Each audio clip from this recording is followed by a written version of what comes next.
system. No, I must place the unions in proper pathway for people to understand.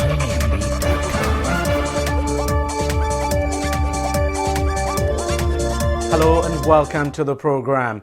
Now, when the Nigerian police in February unveiled 111 million naira cash, it said it recovered from 23 INEC officials as bribe to influence the Rivers State rerun election, many Nigerians found it difficult to believe that such huge amount of money could exchange hands for just a rerun election. In fact, some Nigerians doubted the authenticity of the claim by the police, while some described it as the politics playing out in Rivers State.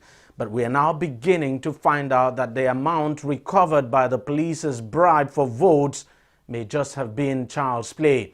Last week, the Independent National Electoral Commission, INEC, opened what you can call a huge can of worms when it admitted that over 200 of its staff collected bribe money to influence the 2015 general election.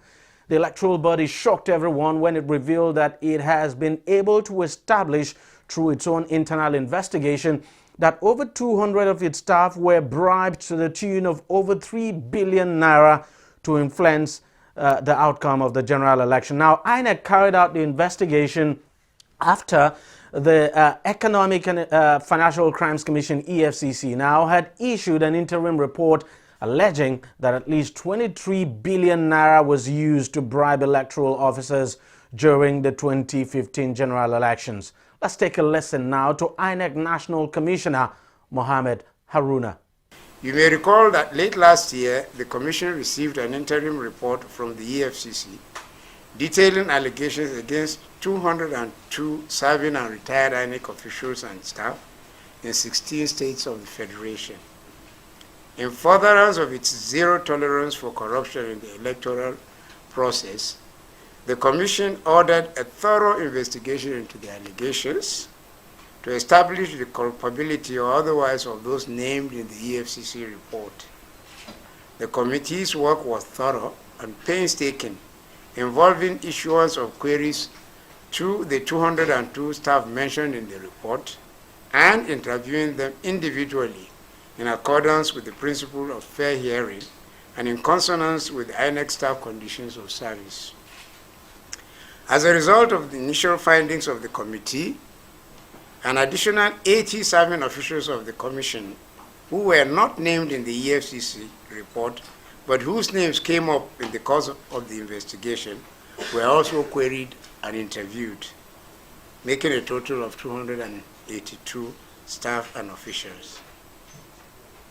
Among other things, the committee found that A, there was a clear attempt to bribe INEC staff to influence the outcome of the 2015 general elections using an NGO, the West African Network of Election Observers, whose initials are WANEO, made up mainly of retired INEC senior officials. Out of the 23 billion naira which the EFCC report said was used to influence the elections, the committee established that 3 billion 46,829,000 naira was received by INEC staff in 16 states. In reaching its decision on the findings of the committee, the Commission adhered strictly to the INEC staff conditions of service. The Commission therefore decided as follows. A, the cases of former National Commissioner, 1 National Commissioner, 5 former resident electoral commissioners, 1 of whom is deceased, have been referred to the Presidency and EFCC for further necessary action. This is because we don't have any authority over them. They've been appointed by the Presidency. So it's the Presidency and the EFCC that has the authority to do something about them. B, based on their level of involvement, 205 serving INEC staff will be immediately placed on interdiction, which entails suspension from duties and being placed on half salary pending the final determination of the cases they have with the EFCC. Remember, the report we have is interim. The EFCC has not finalized the report yet, and it's only involved so far 16 states, so the remaining states are still out there. Even an interim report has not been issued yet by the EFCC.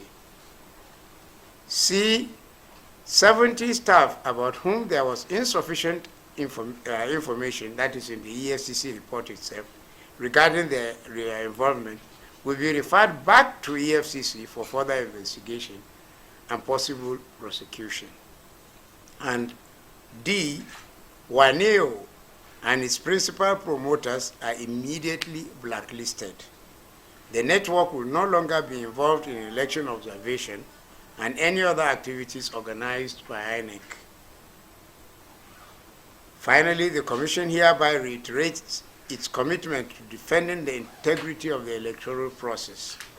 Therefore, it will continue to take stern action against its officials who compromise its core values of integrity, transparency, and impartiality in the conduct of elections.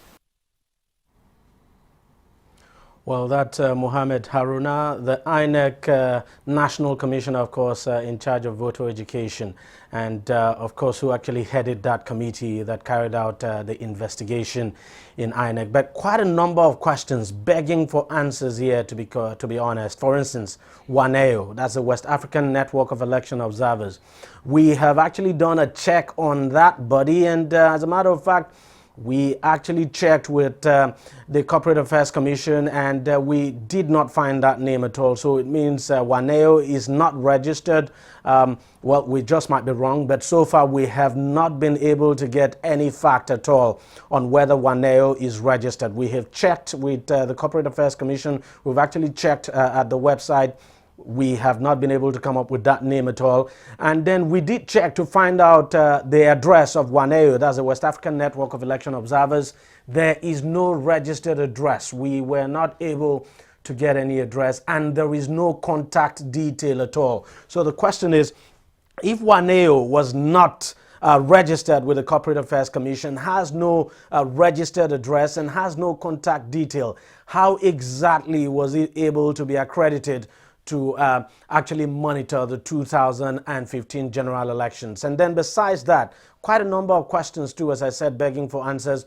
Who are actually the chief promoters of WANEO? What the INEC National Commissioner has said is that, well, there are retired senior staff of the Independent National Electoral Commission, but of course no name has been mentioned here. But what we know is that that organization played a prominent role during the 2015 general elections. And now we have been told that the bribe of 3 billion naira that INEC has now confirmed was actually channeled to INEC staff now who benefited from that bribe through WANEO. So quite a lot of questions, I repeat, begging for answers. But joining me now to discuss this further is another man who actually, well, not just covered the election, but actually covered the election as an observer. Nelson Ekunjimi was an observer during the general election. Of course, observer also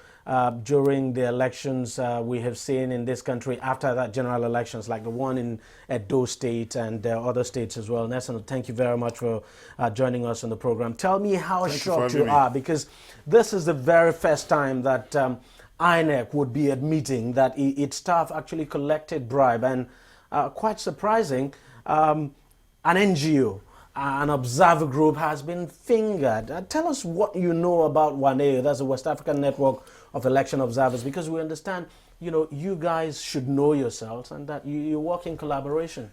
Well, thank you very much. I think what this has played out is the scandal, you know, unfolding in INEC, because ordinarily for an organization to be accredited to monitor or observe any elections in Nigeria by INEC, that organization must, one, be registered with the Corporate Affairs Commission. It must have an audited accounts reports, and you know, some statutory requirements are based on law, according to law, such as its registered office, you know, its contact details, the contact address, and what have you. But surprisingly, what this has played out is that the INEC as a body has a huge tax on its hand, unraveling the rot within INEC itself. Because it appears clearly that INEC registered these organizations Yes. without the organization fulfilling The certain requirements. Could it be because INEC decided to bend the rules for this organization because its members, as we are hearing now, are mainly made up of retired senior INEC staff? INEC is not supposed to bend the rules because before the date of the election, INEC will call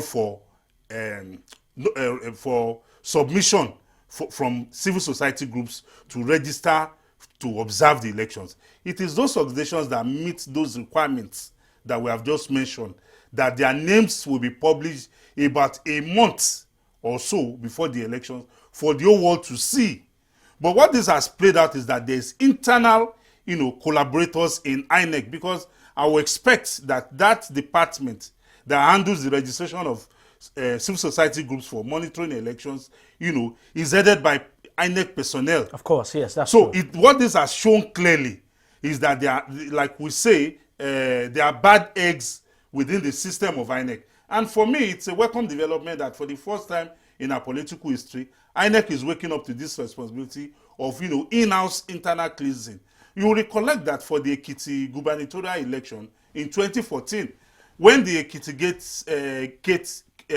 Gate tape came out, you will hear a voice, allegedly belonging to Governor Ayodele Faoshi, where he mentioned that he had given 1 billion naira to INEC and they have given him a master tape. So it tells you clearly that this abnormality, this compromise of our electoral system is not only by the politicians, they are willing collaborators in INEC. Also, if you look at the issue about this bribe that the INEC National Commissioner has mentioned, you recollect that immediately after the election, he mentioned one of the national resident electoral commissioners that was deceased. When we looked at the old scenario, when it played out about this bribe, we recollect that immediately after the election, the resident electoral commissioner for Kano State died in mysterious circumstances with his wife and maybe a kid or two. So it shows clearly that this is an internal... And of course, the National Commissioner actually made reference to that this former resident electoral commissioner, the deceased one too, was part of those who got the bribe. Yes, that they are investigating it. So what it shows clearly is that, look, INEC still has a long way to go, in ridding itself of this, bad eggs who are hell-bent on tarnishing its image. But we must give them a big kudos for what the job they have done so far. And we must insist that the time has come for us to treat people who undermine the electoral process as people who should be charged for treason. Because what they have done is that they are trying to violate the Constitution of Nigeria. Because the Constitution of Nigeria today, as amended, states that the only procedure through which you can get into public office by election is through elections. So if anybody is trying to do otherwise, it's like a coup against the Constitution. So I think if we are serious enough to make capital punishment the reward for you to undermine the election, the Constitution, with regards to how elections is conducted, it will go a long way, in curtailing these bad eggs who are hell-bent, on satisfying their own interests. I'm not trying to insinuate anything here, but I'm just wondering, could this be a coincidence that this WANEO, the West African Network of Election Observers, now comprised mainly of retired senior INEC staff? Could it just be a coincidence, or it just had to happen that way because this retired senior INEC staff would obviously, no doubt, know the resident electoral commissioners and the key INEC staff, for instance, in all the states across the country, and that is the reason why the bribe had to be funneled through them? Definitely, it is not impossible, like the position you have just canvassed, that, is because they are internal staffs who have worked in the system before. They have relationship with the existing staffs, and they know how the system operates. Don't forget, before the advent of e-candidate and the PVC, we've had elections in this country where particular political parties scored 100% of the votes in during the election, which is very, very impossible that 500 people will register to vote in a particular polling unit, and the whole 500 people will come and thumbprint for a particular political party. It shows you the shenanigans. It shows you the criminality that has, pervaded our electoral system. So what has happened really is that these people are former electoral INEC staff, like the National Commissioner has identified. And for us, I think we must ask them, if they have identified that this Wanio is made up of former INEC staff, then they must be prepared to provide at least one or two persons involved, because there are staffs that were bribed or that were allegedly bribed.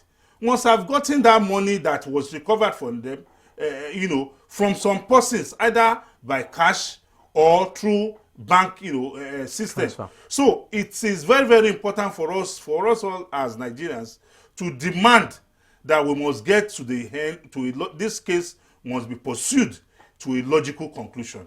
And another question is, this report, the 3 billion that INEC says it's been able to establish was collected by some of its staff. It's just for 16 states. Yeah. So we still have 20 other states left. Which means, I'm just wondering, when we get a final and comprehensive report of all the 36 states of the country, what exactly do you think the picture would look like? Well, I don't expect that the picture will look worse than we have seen now. Because 3 billion. Yes, but I expect that by the time they conclude the other 19 states, maybe including the Federal Capital Territory, Abuja. No, the next 36 states and Abuja. Yeah. We hope that they will come up with their findings. But that is not to say that even if they give them a clean bill of health with regards to those other states, some things might not have, Because, of course, the EFCC is alleging that 23 billion was used. Yes, is now and we have just discovered 3 billion. So for 20, yes, 20, so we must be able to establish the remaining 20 billion, how it has been, distributed, for what purposes, and who has collected what, and how. So for me, I won't be surprised if it is established. But the truth of the matter is that, be what it may, it is now imperative on us all as a people to ensure that this latest exposure of what has happened with regards to the 2015 elections, Nigerians, followed it, logically, so that, we had our voice and look, never again must people be in public office and, undermine the democratic. And I guess it's also important for people to know who actually supplied the money, where did this money come from, which party, for instance, gave this money It's out, been established that it was the former Minister for Petroleum that supplied the money, $23 billion naira. That's Mrs. Dezani Alice. So it has been established that, obviously, it was for the ruling PDP for the ruling PDP then. But, thank God, due to the vigilance of Nigerians, I think what happened was that in some places, this INEC staff must have been able to execute their own part of the bargain. But in some other places, they were unable. And I think we can hazard a guess that must have been the reason why the resident electoral commissioner for Kano State died a mysterious, fire incident immediately. You recollect, he died about 24 or 48 hours immediately after the release of the election results. So what it has played out is that these people who are involved in these acts are very desperate people. They are people with satanic intentions that if they don't have their way, they could, exterminate, people's lives. So we must take it very seriously. This obviously calls for more investigation into the circumstance surrounding the death of that resident. Yes, we must try to establish an investigation into the cause of the death of that resident electoral commissioner for Kano State. It is important for us all. Nelson, thank you very much for coming on the program, and thank you very much for sharing your thoughts with us. We'll take a short break, and when we come back, we'll continue this discussion. Every day, every hour, and every minute, news break in Nigeria. Things happen so fast, it's most times difficult to track and comprehend them. But that's what we do right here on DEJI360. 2015, would you want to come back again? It's like asking Jesus Christ if he knew he was going to die, will you want to come back as the savior of the world again? We do not just help you track the stories, we break them down, explore all the angles, analyze the issues so that you can fully comprehend the stories and use them to make the right decision.